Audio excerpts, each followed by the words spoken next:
pledge allegiance to the flag of the United States of America and to the republic for which it stands, one nation, under God, indivisible, with liberty and justice for all. Okay, I'll start with a roll call. Eunice Landry. Brandy Pelletier. Eliza Drolet. Jason Henry. Tim Broderick. Heidi Duford. Howie Drolet. Matt Jizokis. Agenda review, we do have one non-public under personnel. Make a motion to approve the agenda as presented. Second. Motion and second, all in favor? Aye. Moves along. Next up is approval of minutes from May 21st. Make a motion to approve the minutes from May 21st, 2025. Second. Additions, subtractions? All right, seeing none, all in favor? Aye. Abstention? Not here. All right, that leads us up to our first public input. I give a head shake of, no, thank you. All right. In that case, I will close the first public input. We'll jump right into BES Administration Principals Report. Okay, good evening, everyone. So attached is my enrollment report. Last month, we ended with 455 students, which is pretty consistent with what we had all year long. A couple of highlights for the last few weeks. So we did our field day last week, which was a big hit, and kudos to our Unified Arts team who do all the planning for this and a lot of the legwork. So they do a great job of coordinating everything. And one of the highlights was that we talked about doing the Cub Club things this year, and they got to eat lunch with their buddies out in the soccer field. And we had our cafeteria staff move out under a tent, so they gave them hot dogs and stuff right there. So it was a really great day. Title I Family Night was very well attended as well. They had ice cream sundaes here in the library, and they had a couple activities going on. So again, it was good to see. I didn't get a final count, but it was very well attended. We recently had our Cliff Assembly, which is Children's Literacy Foundation and author, and this was something that was I think it's coordination with the Oscar Foss Library. And they came and did an assembly in the fall, and they came back in the spring. And author Marty Kelly was here, and he gave a presentation to our K through 5th graders, and each student was able to leave for the summertime with 2 books. So that was really great. TL Store day trip. So one of the things that we did when we last September was the first year that our 6th graders went up to TL Store for their Nature's Classroom experience. And one of the things we did when we kind of debriefed, said it would be nice if we could have maybe this year's 5th graders go up in the spring to kind of just get a lay of the land, and this is the tent you'll be sleeping in, and they went on a hike and did kind of a scaled down version of what they're going to be doing for the week. So they went up last week, and from my conversations with Cam Bailey and Rob Ellis, it went really well. Kids were excited, asking a lot of questions. So I think that in the fall, these kids will be more prepared than last year's kids were. It was I think it was a good thing that we had them go for the day. We recently received the Farm to School grant. Again, Cam Bailey put in a lot of work with this grant, and I don't know the dollar amount for this, but I believe he's going to use some of the funds, if not all of them, to do a greenhouse. So we'll add that to kind of his program. So we're looking forward to that. And then I just listed all the events down here. So we've had a pretty busy last couple of weeks, and I think you can see, how much goes into the last few weeks and how much, our teachers really, put in, because, these trips take a lot of planning, and there's, a lot that go into it, and it's just, not a day off, right? There's a lot of legwork that goes in, and so our teachers do a great job at giving our kids these experiences outside of school, so. And as you can see, the construction equipment rolled in this afternoon, so, yeah, we're ready to go. We're ready to go, so. Yeah, we were talking earlier about the paint lines that are Yeah. out there. Yeah. So that's all I have. I actually had just a couple questions. One, on all these field trips, have you received any feedback from parents or from teachers? Because now that the school is actually funding these, I mean, are you getting any positive feedback that? Yeah, we're getting it. Nothing like formally, like we haven't sent out a survey or anything, but I heard a lot of positive feedback after all of them.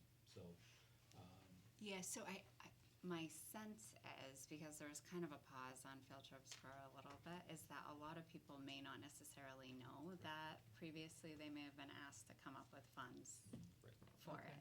Because I would say even myself, like when I looked at it, like I wouldn't have been surprised if it said, you need to contribute X amount, but until you just said that, it didn't dawn on me that none of them had a cost. Because, and especially because my kids spending money, because they went places where they could have spending money. So I ended up giving them quite a bit of money for a whole bunch of junk that they bought. But, yeah, so I think, like, I didn't even think about it. But I do think that's something that maybe, when they send out the form, the permission form, they could put, like, there's no cost to the trip outside of spending money because the school is funding it. Well, it was really brought to our attention in the budget process that a lot of these have educational value. So why aren't we Right. supporting it rather than parents having to, chip in money? Yeah. No, I feel like, and to the educational value, like the kids always come back like rejuvenated and like excited about everything they learned. So it's just a great experience, and it's stuff that they'll hold on to maybe longer than just like a classroom lesson. Yeah. So. yeah, and I can that wouldn't be a bad thing to put in my next newsletter, is just here are the trips that we did, and point out that, all of these are tied to, state standards in some way. So there's that academic piece, plus, the fact that they were all funded, the school books. I think that's important to point out, so. The other area I had we just wanted to get an update on the behavior now in the primary area. I actually got a call from not a parent, but a grandparent concerned about a child that's going from preschool into kindergarten, and concerned about the rumors that they're hearing about behavior issues in kindergarten. So I was wondering if you've seen any improvements. Since the fall, absolutely, yeah. Again, it's gonna be a work in progress, and there's stuff that, we're gonna put in for, starting in September, that I think is gonna help with that. But that's, unfortunately, a lot of, it is rumors, a lot of what you hear is just, it's not true. It's Well, I'd hate to see concerned about students not coming to the school because of behavior. I mean, yeah, I I mean, I can guess. certainly get the parents to reach out to you and try to get a direct report. Mhm. Yeah. Yeah. Okay, thank And you. I would say it's not in a silo. I mean, there's not a school around that doesn't have concerns with behavior. So, Even when someone's I ran into, I turned over to hear, the parent finally called and found out a different answer of what actually had happened, because you only see from one angle sometimes. And grandparents too on the rumors, so have them call the principal or superintendent. There's a bill before the New Hampshire legislature in the current session that ends is today Wednesday? Tomorrow at 4 p.m. Everything has to go to the governor, I believe. That's in a committee of conference tomorrow afternoon. Senate 210 is a bill regarding bullying and cyberbullying that in some ways is repetitive of existing anti-bullying laws. But one thing it does is it creates a private right of action for families, the ability to sue, against schools that don't prevent students from engaging in these kinds of behaviors. It doesn't seem to address parents whose children engage in these behaviors, but it creates a private right of action against schools. We'll see what happens with it. Sometimes you wonder.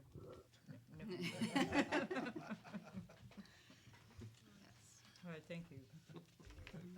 Next up on there, school board, some informal updates. I have two. Find the first one.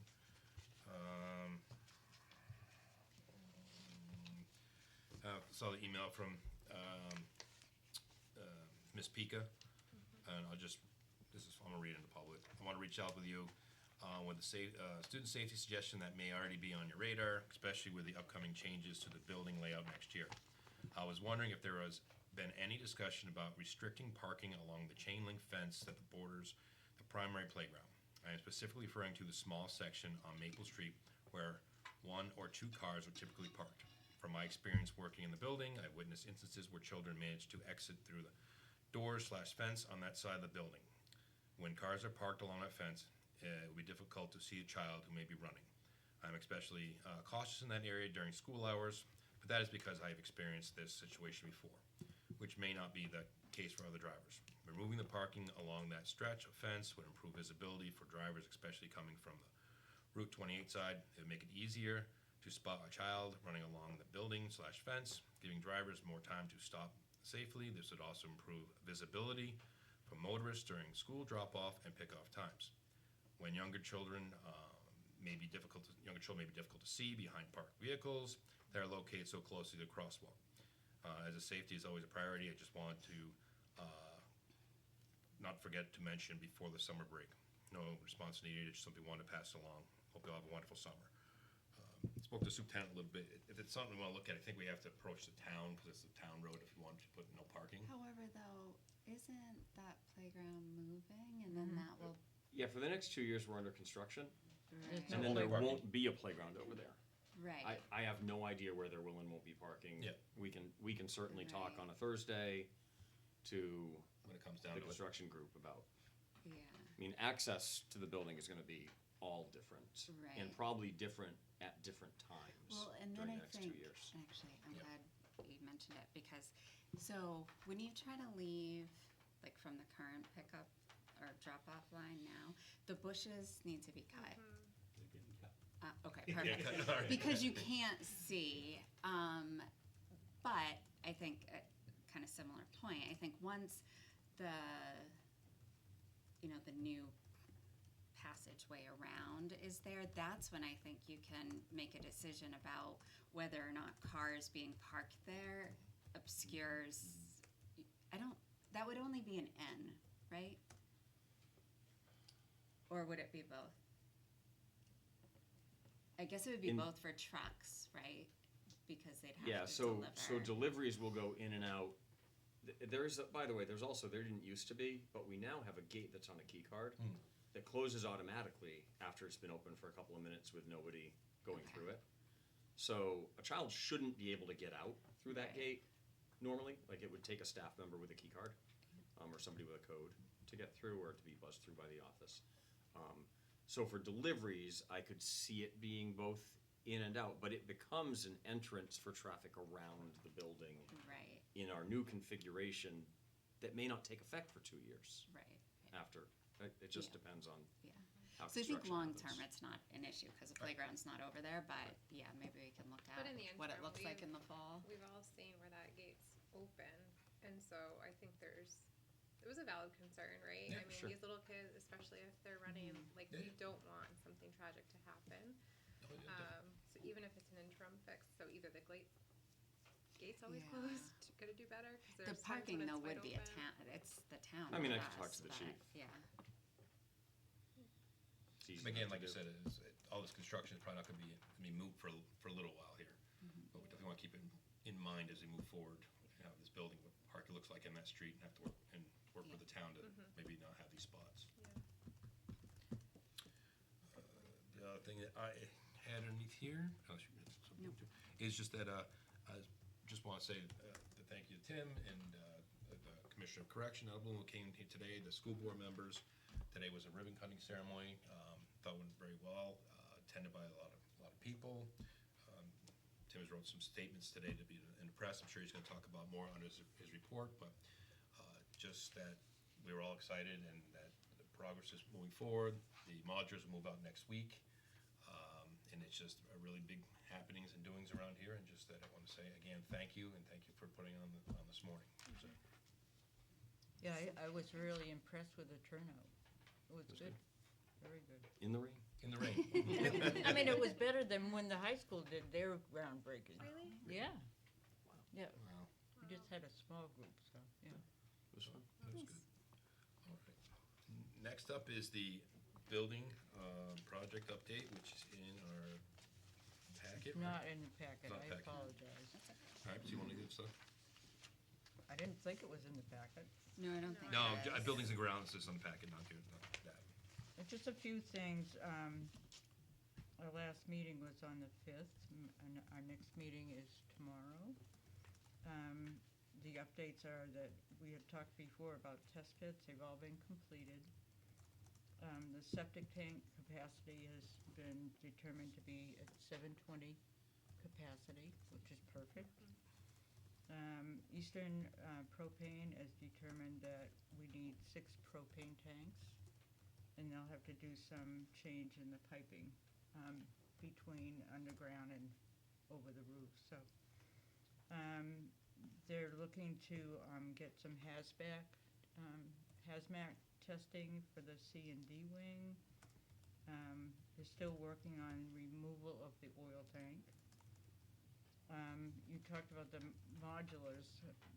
I was told that they'd be gone by the 30th, so, They're gonna move it next week, right? They start next week, Start next and then week. it's a process.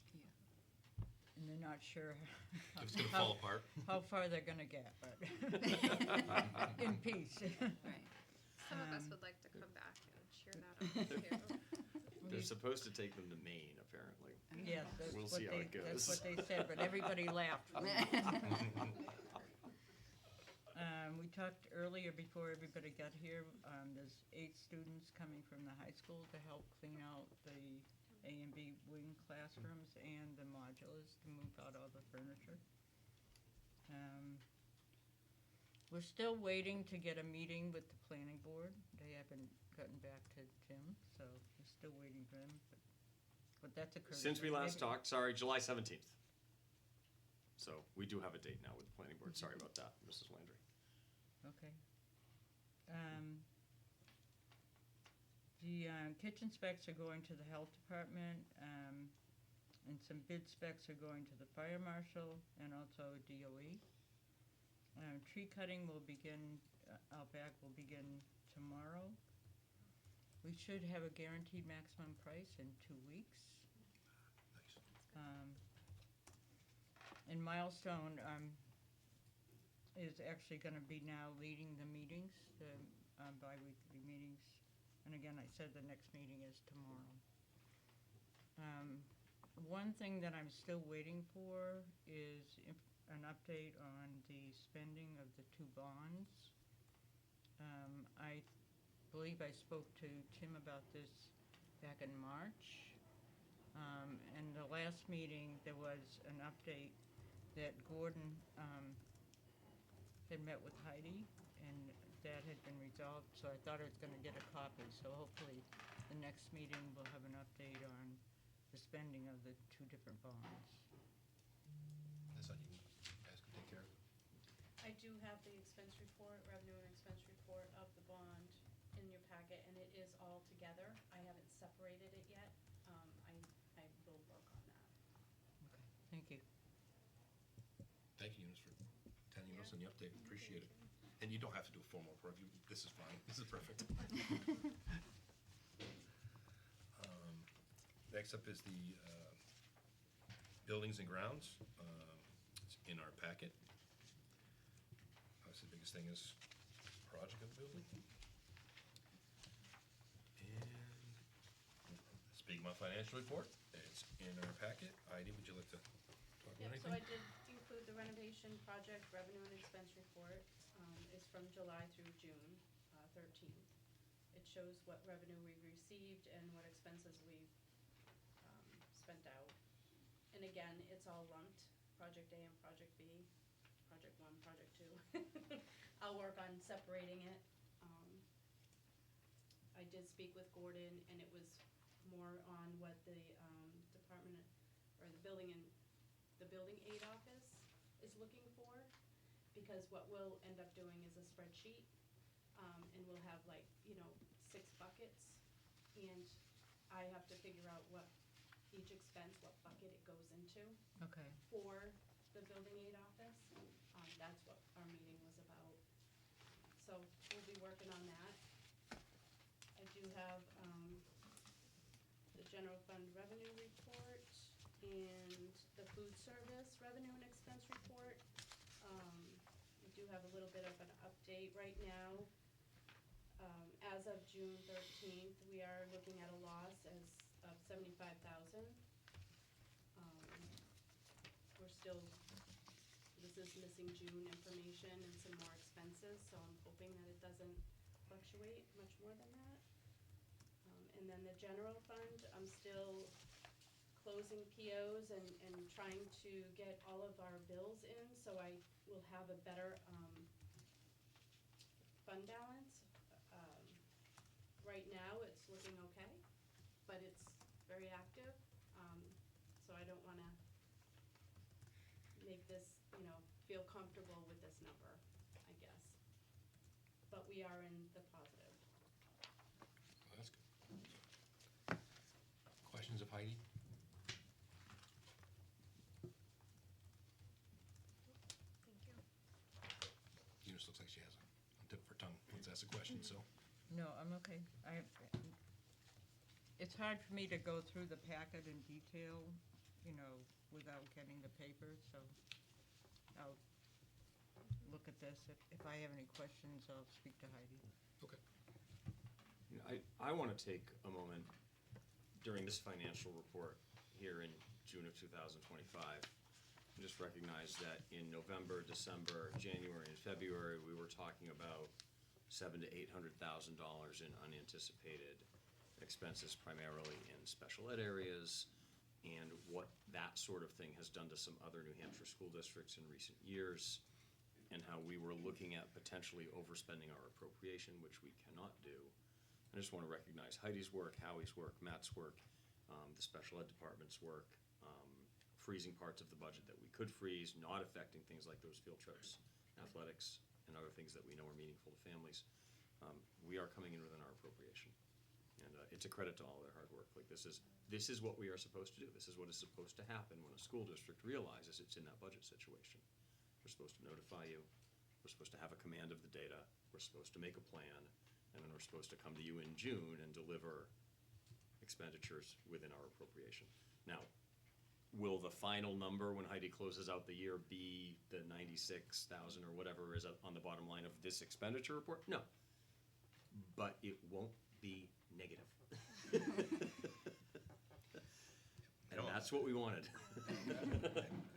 I speak for myself, maybe the board too, but yeah, we thank you very much for that we know this could have been really rough at the end of this year, and we all know we've seen other schools, how that turned out, and so catching it early, freezing things and that kind of stuff and not waiting is really put us in a good boat, and with the taxpayers and social media, let's put it that way too.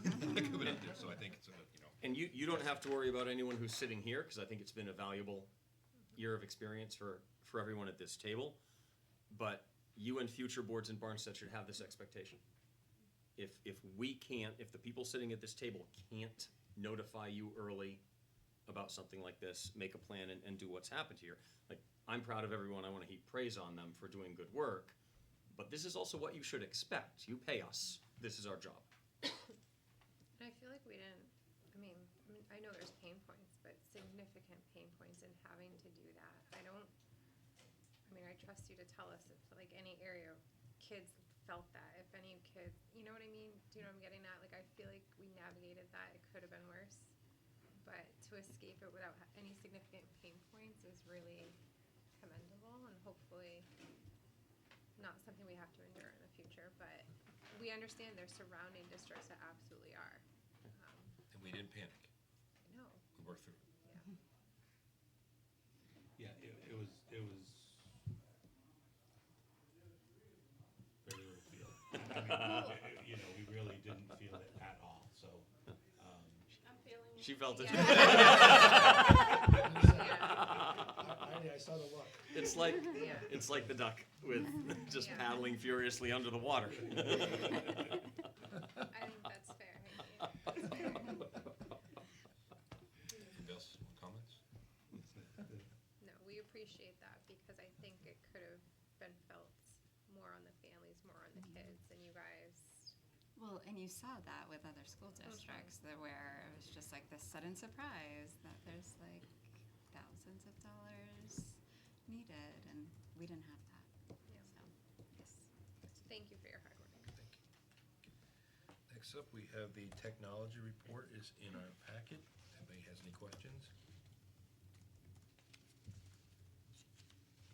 So next year, BES won't have Power School at all? So we would go to Like at Infinite Campus at all three at the start of the- schools at the start of the year. They've already started the data exports. Training starts next week. Awesome. Next up, Matt's report. It's in the packet, but Matt, something else? Yeah, just a quick couple highlights. Matt had spoke briefly about it in his report. One of the things that we've been working on is a K through 8 technology curriculum. We have access to all kinds of software and Chromebooks and stuff like that, but having kids trained as they go along and not having the classroom teacher have to be worried about that. So Matt has been working with Phil and the other library media specialist in the other two schools in developing this curriculum, and they will be utilizing and implementing that. What you see here is sort of like an overview for each grade level and the topics that they'll be working on. So that'll go all the way up through grade 8, so that as they head off to Prospect Mountain High School, it's not just a toy that's in front of them. They're learning how to do Excel. They're learning how to sort of sheets and things of that nature, and presentations and safety. And when you're answering an email, it's not LOL all the time. There's actual things to it. So that will go into place next year, and I commend not only the library media specialists but the IT people. They sat down the last couple PD days and really worked through this. So and it's also part of the new ed laws coming out that we have to have this plan. We've had it, but it's been really informal. But now we have it in paper, and it's for all for us and ACS, and then the high school will continue using that there. Our PD review. Oh, sorry. Oh, just a quick question. So will they learn this like in their library UA? Yep, so it'll be, Okay. yep, they'll start incorporating into that, yep, so. PD review for this year, there was a couple different focuses, but one of the biggest focus was, in addition to our literacy committee, was our math scope and sequence from K through 5, or K through 4, and then they broke out based off of their discipline at that point.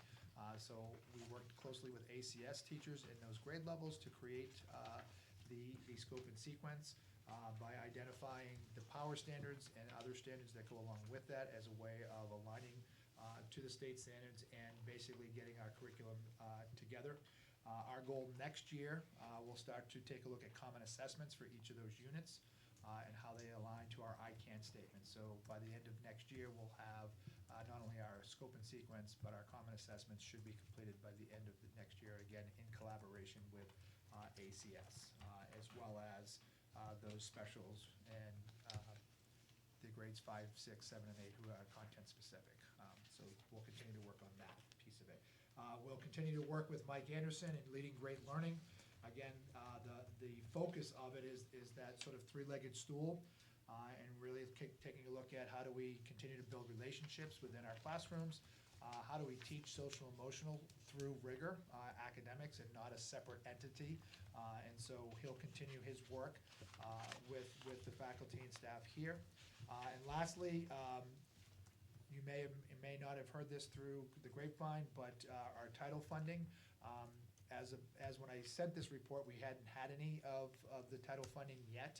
We did get our preliminary allocations for Title I and Title IV, and we're just waiting for our Title II allocations. A little bit different this year is our allocations are including Prospect Mountain for our Barnstead kids, so we'll have to figure out how do we kind of piece that out so that they have the funding that they need to do some of the things that we're doing up at the high school. So we're hoping it comes in.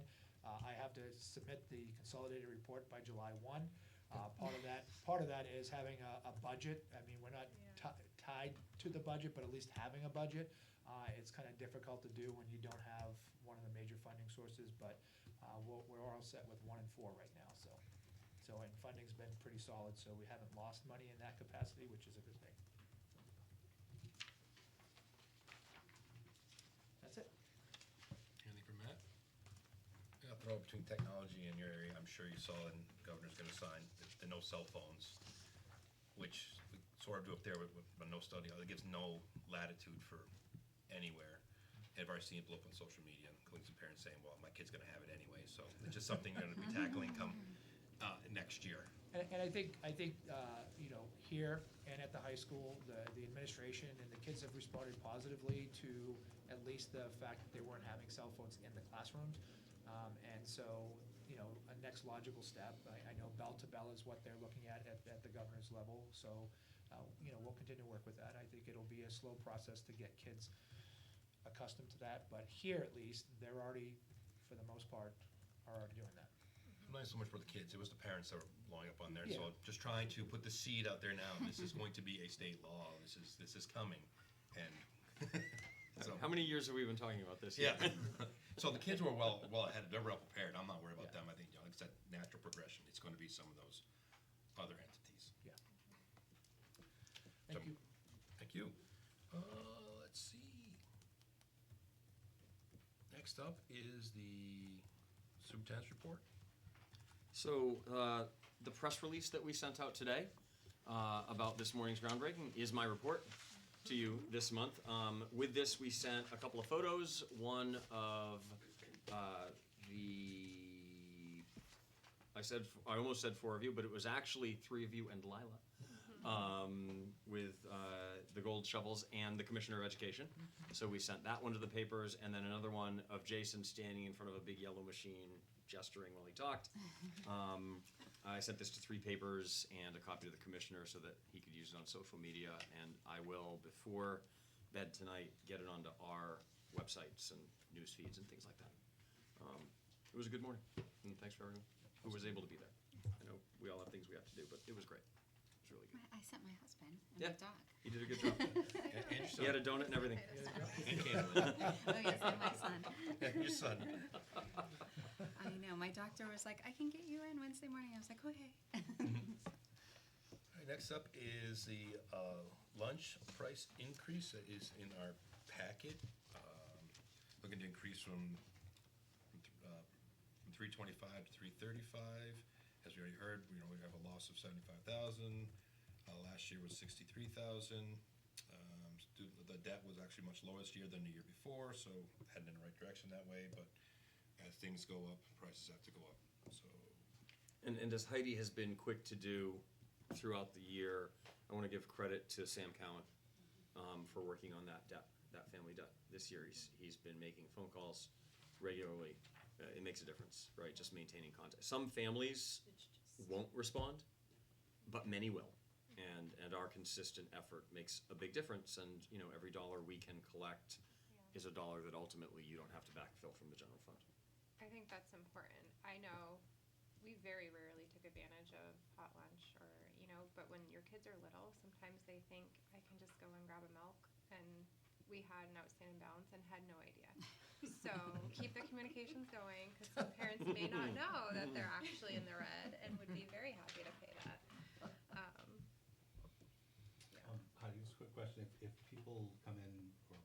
summertime about, can I pay off my dad or? They can anytime. Take that money. We'll never say no to money. You, is that?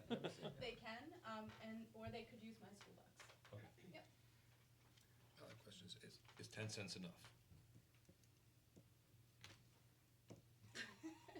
I think the answer What do is I say no, every year at this time? right? I don't think it's enough, but We lose money every year, right? I mean, food service operations lose money every year. Yeah, they say it's $4, is what the PLE, the weighted average price is what we're going towards. I'd like to see us get closer to 350 is where, but. And some communities, look, some communities don't want food service to break even. They want to subsidize the cost of lunches for kids. It is a community decision, and you've been elected to represent the community here. But we have to live in the real world and understand that when you make that decision, you are also deciding that we're going to be sweeping money out of the general fund to backfill the loss annually. That's just part of the deal. They just did in our budget for the county. There's we'll call it a CAF thing, was losing money, and then we had to make the decision of where that balance is. We are funding some of it, to help staff and those kinds of stuff, but it was at too much of a high of a loss, so we had to bring it down and kind of where the county can absorb. It's a lot more money the county has, so it's, it's a different level, but we had to make that decision. And it wasn't easy because of the, staff, the people that are buying stuff, it costs them a little more, so. Well, if we do follow your suggestion and raise it to 350, perhaps if a notice went out to parents that it was going up to 350 and encourage the free and reduced participation, I mean, that helps in other ways too, so. I mean, that's something that we could do.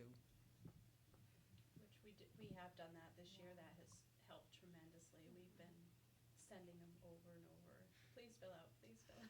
Well, especially with a price increase, that might trigger some more parents to To say, try to fill it yeah, out.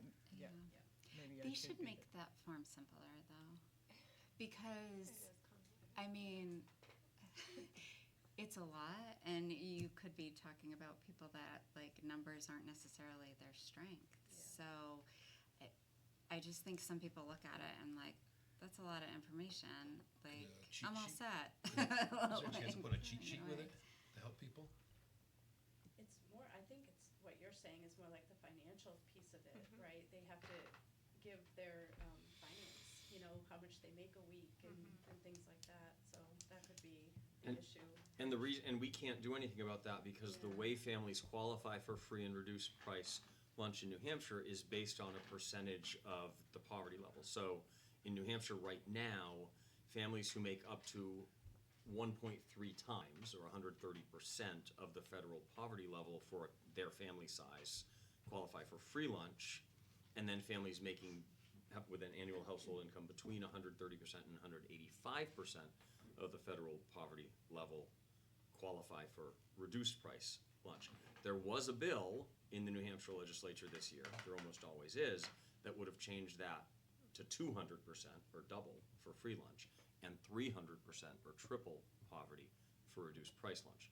But I'm checking now, I don't think it happened. It would be weird if it did, I actually, just in think New it's a Hampshire. roadblock, and like in the larger communities, like if they receive like funding for housing, they automatically get free or reduced, correct? But like in a They have a community number. like this, So direct most certification. people aren't getting Yeah. that, right? Like we don't have Section 8 housing, like so they have to go through the paperwork, and it just feels like if there was an easier way. If they have a number though, that's all they have to do is put that number on the Oh, okay, application so and there they is don't something have to. simple they can put Yep. on there. Yep, they don't have to share their financial information. Yep. And if they are on the direct start lit, we check that, like that's part of our process. Oh, okay, I think he does it, he's supposed to do it monthly, but maybe every other month. okay. Yep. Is there, I've never seen the form, so I mean, I don't know, but is there any information on there of what the breaking points are, the dollar amount? Yep. Oh, there's a big long letter. He Well, said that it has is, all but the like, information. I have a business degree, like I can read it and look at, but I just, in looking at it, I'm like, this is something a lot of people are just gonna be like, this is overwhelming, and they're not going to take the time. It's on the to, heels of all like, the other look at it. incoming paperwork work that Well, we that's the fill other out at the beginning thing. of the year, So too. this is, So I understand as a where mom people- of 3 yeah. children, like, after you've filled out the same form, like, 4 times, you're done, like, that's paperwork I don't need, so you just kind of toss it aside, but. One of the reasons us too, the 350 is, we heard clearly from the town, that voted by 12 to do the expansion, those kinds of things. We had this last meeting where they were asked for any money we had left, turn it back. So trying to balance that out. We're gonna have losses. I don't think we're gonna get to $4 a meal, but I think bring it down shows something that we're trying, to listening to them as best we can and things that we can do. So that was my I thought. think 350 is realistic. Yeah, I agree. I'll make a motion that the school prices go to $350 for the following school year. Second. Any further discussion? All is in favor? Aye. And just because I hate loose hanging threads, Senate Bill 204 passed the Senate and was retained in committee in the House, which essentially means tabled or killed for all practical purposes. And that's the bill that would have changed eligibility for free and reduced price lunch in New Hampshire next year. Next up is the encumbrances. And we We don't think have that given our financial situation this year, we should be happy Yay. to come in within our appropriation. And let's not tempt fate by asking you to encumber any additional money. No. If there's any excess, it'll be returned to the town. Yes, perfect. Awesome. If that's okay with you. I'm smiling, so. And we have a second, next up is policies, second reading and adoption. I do have one thing on Uh-oh. DBJ. Well, I noticed, I think it was a typo. It just needs to be crossed off before you approve it. Where it says, right before the red line, it says after approval by the board. That, if you could just cross that off. The transfer of funds from object to object within a function will be authorized by the superintendent of schools, period. Okay. That's how that should read. So we don't need to vote on this? We do, just with the change. Okay. Do you want separate motions for all of these, or? Well, this one's a first reading, and some are final reading, I think. Well, Well, how do we know? DJE, and DM, they say second reading Yeah. and adoption. Yeah, so the first three can be read as a second reading and adoption. Okay. So make a motion to accept policies DBJ, transfer of appropriation, policy DJE, bidding requirements, and policy DM, cash and school buildings. second? Any discussion? Seeing none, hearing none, all in favor? Aye. Next up, looks like we have some withdrawals. Make a motion to withdraw policy DL, non-IRS tax dependents, policy DO, surviving spouse group health insurance, policy DTR, trust funds, deposits and withdrawals. Second? Any discussion? Seeing none, hearing none. All in favor? Aye. Aye. All right. And so, next up on the list is the FY '26 nominations and resignations. So, we have action needed on the resignations. Why don't we start there first? I make a motion to accept the resignations of Jennifer Burns, Ann Riddell, and Danielle Roberts. Second. Any discussion?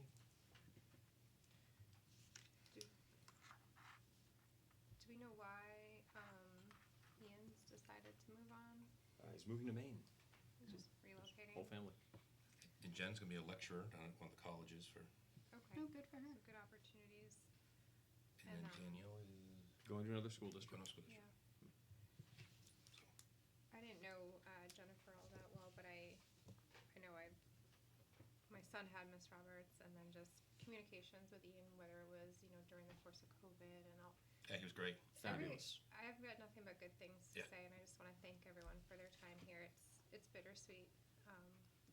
But I can appreciate change as well. Yeah. So good luck to Jennifer as well. And we don't have a replacement yet for the nurse? Or We've posted. We have one application so far, and Did we're we know involved in that that was search. coming? Hmm? We knew that one was coming? Ian? I mean, I had talked to him. I Yeah. had an idea. Yeah. I was thinking about it.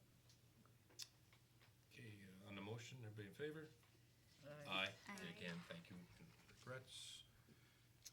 Also, action needed for incoming professional staff. I make a motion to accept the hire of Maggie Shaw as a teacher. Second? Discussion? Grade level? First. That's what I thought. Where I got a hole somewhere. First grade. Maybe the nurse. It's in your wheelhouse now. All in favor? Aye. And there is no She further, do advanced math too. beyond that, there is no further action needed on the rest of the items. That leads us up to our next public input. Oh, hi. Come on up, state your name, tell us how you are. How's your day? Nancy Howe, Bull Lake Road. I just, as a grandparent, I'll let you know about the first grade Squam Lakes Science Center. Joey had a wonderful time. And great the place. fourth grade Star Island, Isla Shoals, Abby had a wonderful time. We celebrated when they got home. We got ice cream at Sissy's, and that was it. So, Cool. as a grandmother, they came home. I take care of them after school every day, and I hear about all the good things, That's a couple bad things, but yeah, field trips were great. So now you have some input. Thank you very much. Thank you for sharing. We like good news. Yes. Yes, we do. I remember when my kids went on those field trips. Do we have anything when we come out of non-public? No? Do we gotta take any votes in there, non-public for anything? We already voted for you to be able to hire, right? You did already? Yeah. Yep. So in that case, before we're not public, let's do, what is our, we have for any future items, follow-ups? Are we doing a meeting in July? So we would typically see you next in August, unless we need to ask you to come together between now and then. Okay. We'll be seeing Eunice every other week. And Yeah, and I might just send out an email to give you any big updates. Yeah, or if you need one of us to. Yeah. Or if you need a sub meeting, just let me know. in, We'll but- put a meeting. And you know what, if you don't mind, and I'm sorry about this, it crossed my mind when you were reporting on the building project meetings that I should have said this then, so I apologize. After the groundbreaking this morning, and I won't single them out because I think it's a school board to selectmen conversation as opposed to a personal conversation, but a member of the Board of Selectmen approached me and asked about having one of them come and sit in on these meetings. Now, you may choose to do that. That's up to you, and I suggest it would take a vote of this board if you want to invite them to appoint a member of the Board of Selectmen to sit in on these. These are not open to the public meetings. We have to build a building now. So we can't sit every 2 weeks and have members of the public giving their opinions on, which grade of tile Sean Asdod is recommending or Milestone is recommending. And, if you want to get the building built on time, it's not a place we can have a bunch of competing public input. However, you might determine that having a representative of the town government in the form of a member of the Board of Selectmen participate in these is a good relationship thing and something you want to do. So I put that to you, because I don't feel like it's something I could respond to for you. We'll put this under new business so we can discuss it. I'll make a motion so we can discuss one representative from the select board to be on the buildings committee.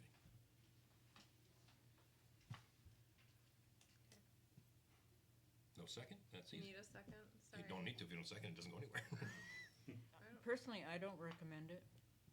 This is a meeting for me anyway, and now that Milestone is taking over the meetings, it's more receiving information. I mean, once in a while, I'll ask a clarifying question, you know, like access or egress from the D-wing during construction. And they just say, we're gonna determine that when we figure out what classrooms and when they're gonna be used. But my fear is somebody from the selectmen would wanna be making decisions. And that's my concern. Just makes it easy. If nobody seconds, it's dead. Well, no, I think our information's being presented in these public meetings, right, these updates. Yeah, so I think they're welcome to like come to our meeting, and know that that's how we're Are you comfortable communicating if they it. said, hey, could Eunice come down and fill us in every now and then, if they ask, so asked? Sure. Yeah, I think that's, fine.